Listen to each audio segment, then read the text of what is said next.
She had been waiting for Tom for an hour, but at this point they were already too late to attend the annual meeting of the role-playing club.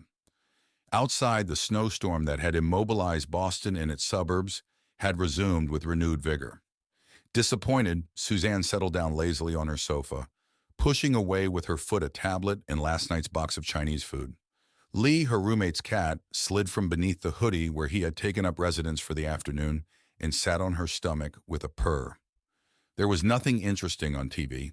Christmas classics, a staple of this time of year, inundated her Netflix suggestions. Some were more than 100 years old. This realization made her sad. All the people on her screen were dead and buried. Their children most certainly were too. After all these years, there was nothing left of them but these ridiculous programs, thought Suzanne as she lifted the feline gently away from her. The campus channel was airing the usual afternoon talk show where the president of the audiovisual club, a moron with a lame haircut, licked the boots of a renowned researcher or professor. This dream of transcendence, a human mind in a computer, is absurd. No human being will ever be capable of that, regardless of the technology at our disposal, spewed the TV now that the volume had doubled. But why? Followed up the presenter as Suzanne got up to arrange her lesson plan for the week. Annoyed by the lack of attention, the cat slipped away from her field of view, but not without first trampling with malice on the tactile remote. We might be able to retranscribe information up to a certain limit, but the brain of the sapiens is much too complex to be transferred in full. And plus, like teleportation, what you would be able to obtain is a mere copy of the original person, which means only some recomposed fragments. You mean like this old movie? What was it called? The Fly? Suzanne imagined her consciousness getting mixed with that of a gnat, and a chill ran down her spine. But on the screen, the scientist nodded with utmost seriousness. Your observation is pertinent, continued the researcher. During the first attempts conducted at Lhasa, the Chinese government merged the subject partially with an artificial intelligence to stabilize it. And what they obtained there were monsters. Those poor lab subjects. We have to ask where the CCP manages to find so many, the student joked bitterly. Suzanne jumped when someone knocked on the window. Tom's face appeared in the fog. Finally, she immediately wrapped herself with a blanket, but when she approached the window to let him in, he had disappeared. Very funny, Thomas, she screamed, because the cold made her flinch. Suzanne caught the shudder that the wind had bludgeoned against the brick wall. Strangely, the sky outside was a curious turquoise blue despite the late hour. It was almost blinding. Lowering her eyes, she saw a message drawn in the snow. It was Tom's handwriting, and he asked for her help. Suzanne was shivering, wrapped in the cape of a city guard.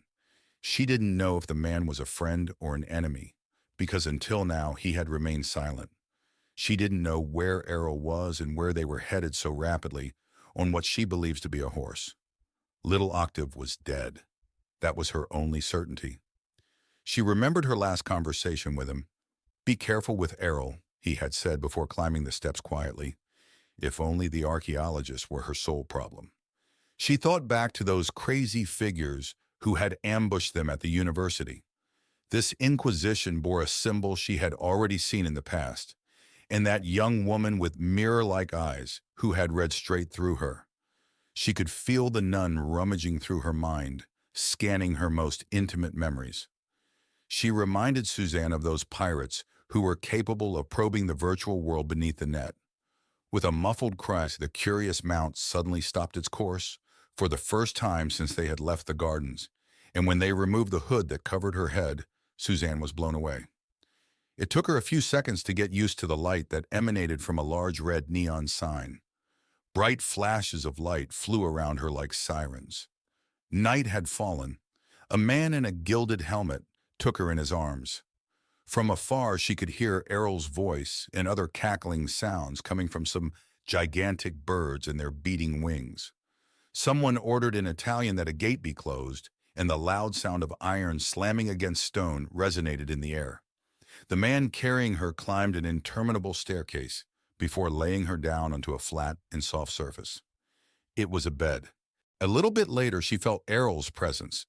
When he appeared within her reach, his silhouette was blurry. His words were inaudible. She thought she heard him say that everything was going to go well, that it was all over. Finally, she fell asleep. Suzanne woke up a few hours later in what appeared to be a Mediterranean-style hotel room. A timid twilight sun illuminated the room from the balcony. She had clearly slept an entire day in that big four-poster bed. Her naked body was wrapped in a white sheet that she found to be very comfortable. Her gaze probed her surroundings. There was a wooden desk with a leather chair and several shelves filled with books. A curtain hid a bathroom illuminated by a violet neon light. Not bad for a woman who is 1,000 years old, she said to herself as she examined her body in the mirror. A voice behind her made her jump when the fluorescent lamp sizzled. Suzanne? Tom was there again, this time in the flesh. She turned around mechanically. He had disappeared, although she could still hear his voice. I am lost, Suzanne. Fear gripped the length of her spine and shrouded her heart. Where are you? In the place where you left me, 1,000 years ago. He paused. You have to help me. How? She cried as she looked for her partner around the room, pushing away the toiletries and the towels they had prepared for her. Damn it! Where the hell are you? Tom did not answer. But he was alive. Errol and Octave were right. Suzanne was now certain. If he was somewhere, she could find him. Her head turned around. Feeling dizzy, she leaned against the edge of the bathtub. I am going mad, she thought. None of this is real. Tom? These psychopaths and this future. Suzanne took a deep breath, but was unable to stop herself from crying. Drying her tears, she prepared a bath. The water was warm and brown, like a very diluted tea.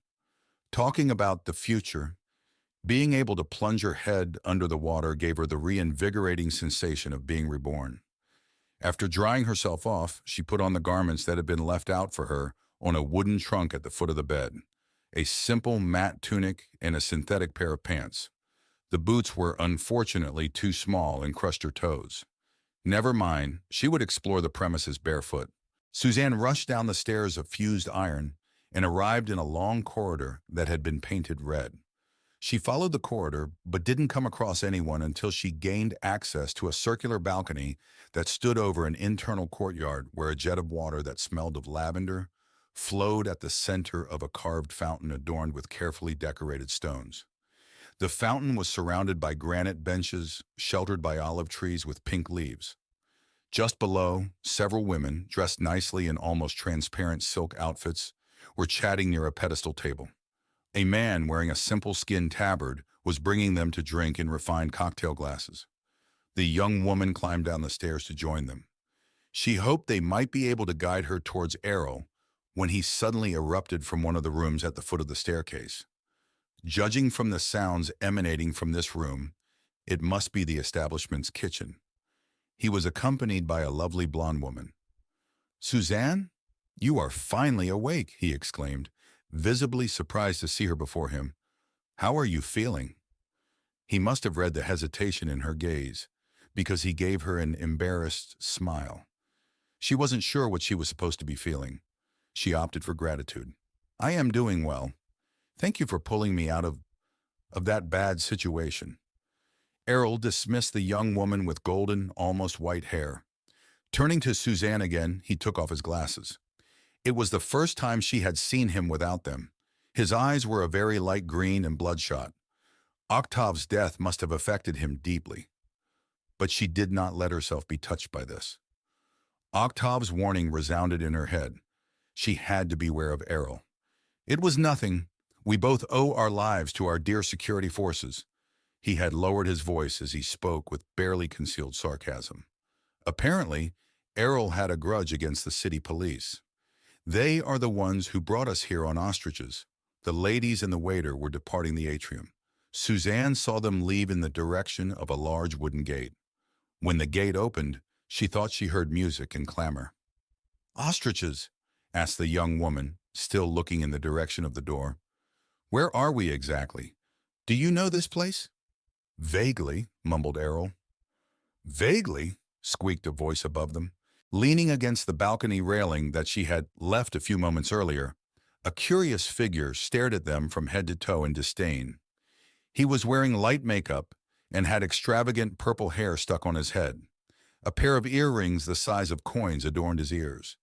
His piercing gaze oscillated between Suzanne and Errol before his sulky pout transformed into a beaming smile. "Ah, my favorite grave robber!" cried the debonair figure, raising his arms and dousing an olive tree with the liquid that spilled from his golden cup as he walked towards them. "Where are we, then?" asked Suzanne between her teeth. "Who's this clown?" "Bacchus's lair, a cabaret, and this is Cilio," Errol admitted. He could barely conceal his discomfort, but he continued, "My brother." So this curious character was their host. Suzanne found it incredible that Cilio could be the brother of the stormy Errol Feuerhammer. When he finally reached their level, Cilio, visibly out of breath, hugged Errol and then turned theatrically toward Suzanne. "Is this bleak geek bothering you, Signora? He has never been comfortable around women." Suzanne could only stammer, and Cilio pursued. "Quell'idiota prefers to spend his time in the caves, scraping dust." "I am afraid this is not the time for jokes, Cilio," Errol intervened, clearly tired of his brother's quips. The cabaret owner's smile tightened before fading away. Yes, of course. I have just returned from my provincial retreat. It's awful. Master Marion, the university, Octave." Cilio was stunned speechless. "The kid's dead?" Suzanne nodded and saw him lose his composure.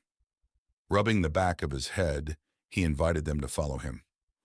"He was a brave boy, and the one who did this got away?"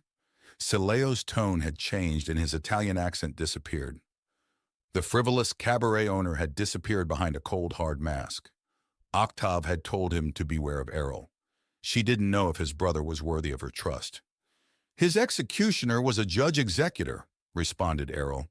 "Fanchulo, those birds of ill omen? Here at Renaissance, the noose is tightening on the foundation. It is all rather unfortunate. Extremely unfortunate." Suzanne and Errol followed the cabaret owner as he went up the stairs to the balcony. Once there, they ventured in the opposite direction of the corridor that Suzanne had taken to get to the atrium. Finally, they stopped near a back door that the young woman had not noticed on her first passage.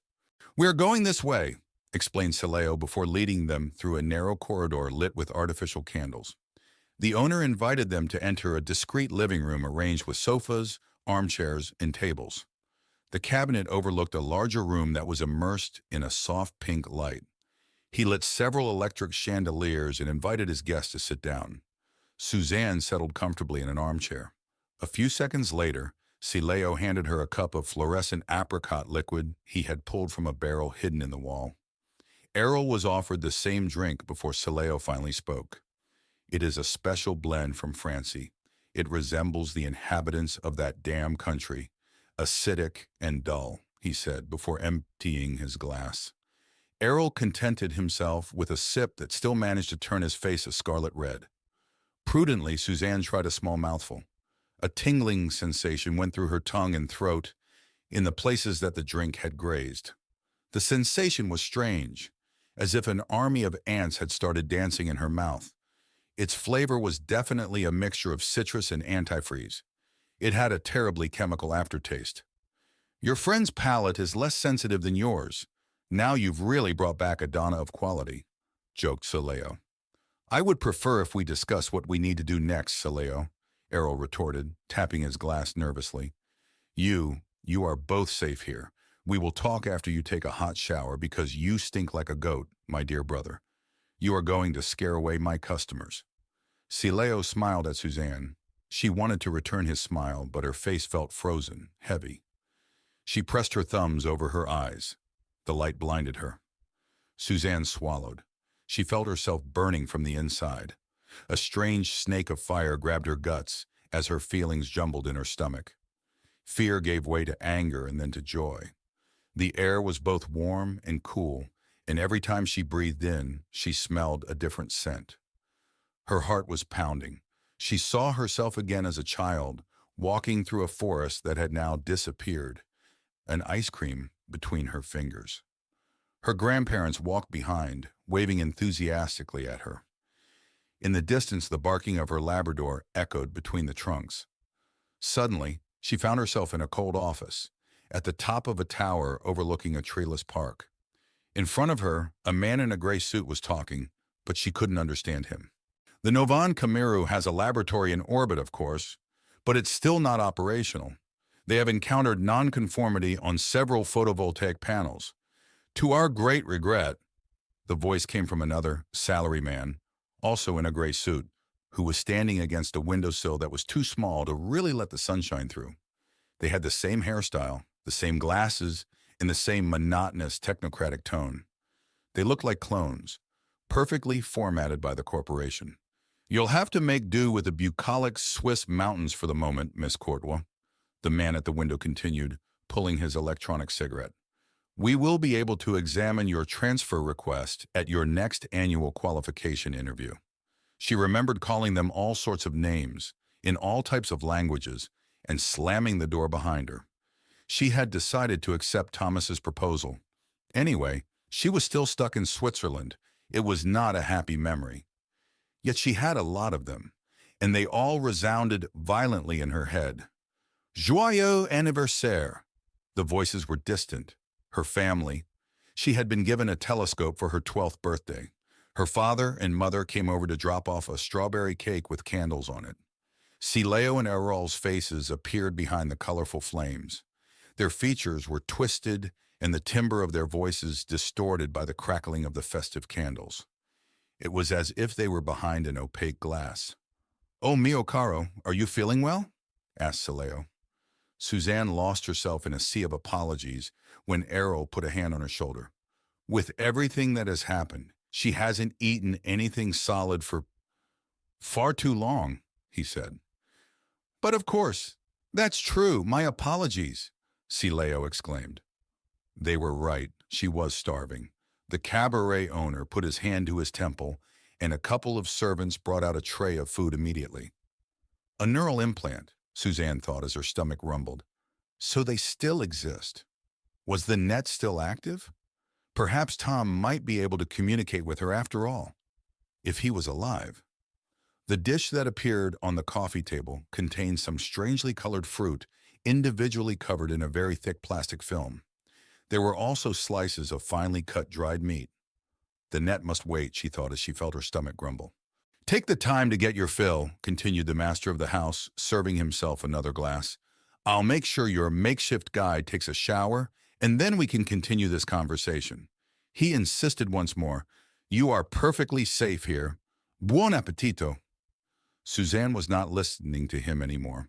Her mouth was rediscovering all sorts of sensations that time had made her forget. The fruits all had the same bitter taste, and their flesh was floury. She remembered the strawberry cake that concluded each one of her birthdays, and the memory made her salivate. However, the meat, although very seasoned, was delicious. Her appetite was ravenous, and it surprised Sileo's servants. "What is this meat?" she asked after eating her 5th piece. "It's very salty." "Cafards, madame." She gulped. "What?" "Cockroaches, madam." Nausea overcame her, and she would have fallen backwards if one of the servants had not come to her rescue. Suzanne vomited. The salt burned her esophagus. When she looked up again, the 2 brothers had already disappeared, and there was a knock on the door. As Suzanne regained her lucidity, a richly dressed stranger suddenly entered the room. With a wave of her hand, she dismissed the 2 servants, who went on without flinching. Her skin was a matte brown, and she was 1 head taller than Averill.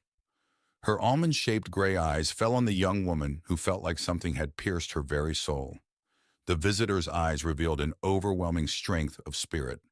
She possessed the room with her presence as she walked toward Suzanne with a smile on her lips. There was something celestial about the way that she moved.